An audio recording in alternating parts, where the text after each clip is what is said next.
mind games with the fish who aren't thinking to begin with. You can't outthink the witless. So he shows 8-10. He was getting the money in to begin with. So you can see where I was going with this now. At the flop, you can check one time. With the ace, though, clearly, if I bet there, he was going to get it in thinking I had the ace. He's like, aha, I have trips, and you have like ace, deuce, haha. But the truth is you flopped the nuts on him. So it was kind of destined to end this way, but there's no need to slow play it at the turn. All right, here we got aces, mid position. One limper, so this should be $1.25. I make it 75 cents. Sometimes this is a dead giveaway, and 25 no limit, you don't need to really focus on taking great notes, but there's no reason why you can't make it a good habit now.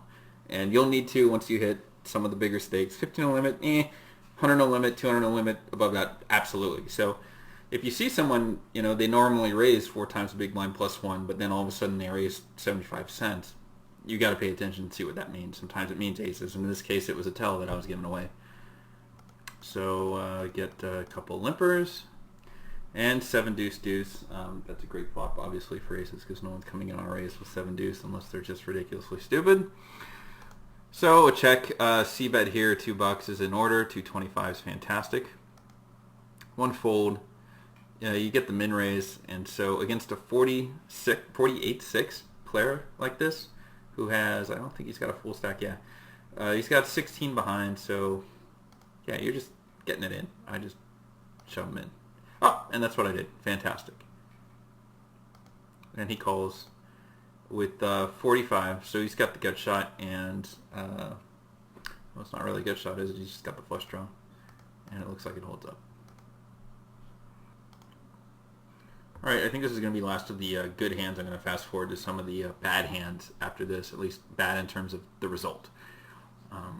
So far, all the good hands, I haven't liked the way I played. I probably will think this will be no different, so this should be 150. I like that. And we hit the jackpot in terms of 3 jacks. Hit the set. We've got 3 villains. Someone's got the ace. Pot $6. Check, check. This guy donk bets. Okay. So 12.35 here. And now there's $8. He's got 12 behind or so. Well, I guess 10 behind. So at this point, you're just getting it in. He's committed. He's going to see all that money in the pot. He doesn't have much behind. And when a guy donk bets like this, there's a lot of different things that it could mean. A lot of people say, oh, well, whenever someone donk bets, it's always a mid-pocket pair. This is always, king-jack betting out. And I don't think that because we have jacks. Someone else might say, well, it's tens or whatever. It's clearly not queen. So, this is clearly like some weak ace, in my opinion, after you've deduced that. So I think the weak ace doesn't let go given the short stacked, nature of their situation. So at this point, I'm getting them all in, so I'm raising to like $12 and just getting it in. I'm in raise, which I don't like at all, but I guess I was trying to get these 2 people in. So, whatever. There's still some scary cards that they can have that give them some gut shots, or if they hit another ace. So I would advocate raising to 10. Fold, fold, and a call, which is just ridiculous. They've got 685. Check. Just get it in with 7. 685. They call. They've got a weak ace, just like we thought, and a gut shot. And they miss, fortunately enough. So, there's a stack. Okay, here we go with Jack Queen in the button. We've got the button here. So, someone limps in. This is definitely a decent place to be isolating, raising. So, let's see what happens. No one does, so it's clear steal. 75 cents. 3 times big blind's fine. One caller, and it's all unders. So on a rag flop, a lot of the times, when someone limps in pre-flop, they've got just some okay cards. They're kind of connected in this kind of situation. It could really be anything. But we see that this guy steal, he folds to steal like 100% of the time. So it's kind of interesting that this time he didn't fold to the steal. He's got something he likes. So got to put him on a little bit more than we usually would in this situation, because usually he'd be folding. So he checks. C-bet would have been okay there. It's a rag flop. it is connected, but I mean, unless he's got a 7, he's probably folding. The check isn't horrible either. He's folding 67% of c-bet, so yeah, I kind of like a c-bet there. It'd be fine. The 10 comes, and now we're getting into the situation where it's looking unlikely, and all those mid-level cards that he has, something's connecting. He's not going away. So he leads out for a buck. He might be feeling it out, or he might have actually hit like a 8 or a 10, kind of like a Jack 10 or 9-10, 6-10, who knows. And so I think this is a good situation to just go away. What can come on that river that's going to be really good for you? If it's Jack, well, there's all sorts of straight possibilities, even a queen. So he might have 2 pair or even a set at this point. So, I mean, it's unlikely that he had 10s or 5s or 4s, but you never know. But we got to keep in mind, usually he's folding to steal. I mean, like 100% of the time over 300 hands, he's folding to a steal. So we've got to put him on something. The call here, I think, is just a hand where you got to get away. And the 7 comes, so there's absolutely nothing here that should interest us, and we've got to be done. He bets another buck. I mean, again, this feels like he's got some sort of pair, like a pair of 10s, and you just got to fold. A bluff to like $5 might get it done, but I just feel like with his range and what it might be, he's got to have hit this, and he's not going to go away. So I think this is a clear fold. And so it looks like I just took a stab at it, making a river bluff here, which I don't really like the amount. It should have been a little bit more, 455. And so he's going to call a lot of the time with a pair of 10s or even maybe 8s.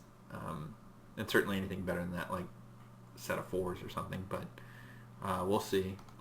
He flats, and he shows a set of 4s. So I guess he got a little afraid of the straight, but that is just one of the worst played sets imaginable by a villain who looked like he was kind of tight aggressive, but obviously kind of a big mistake. Decent pot, but I think I had plenty of chances to get out of this rather than having it cost me money. But I can't believe he didn't re-raise there. That was kind of ridiculous. Okay, I'm going to try to get through some of these hands quicker, so it's either one video 20 minutes, 2 videos 10 minutes, so let's see.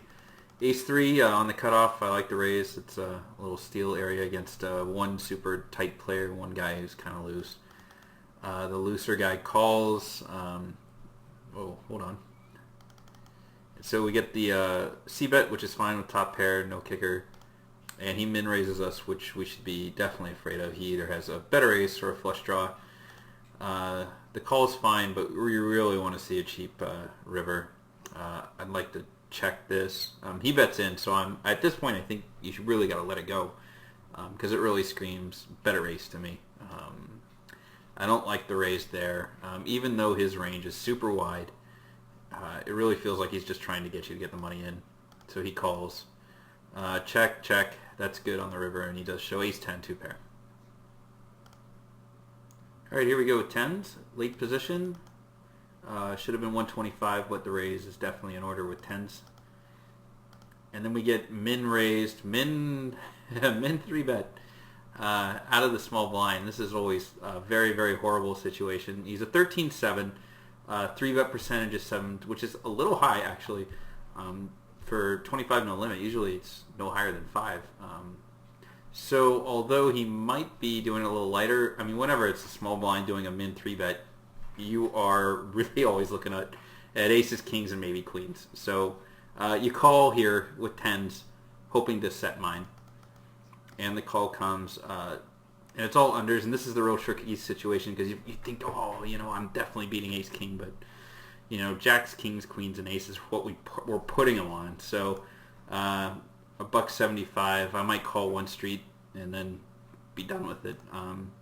The raise here really isn't in order because he's playing short, so he's probably getting the rest in right now. He flats, which is really weird.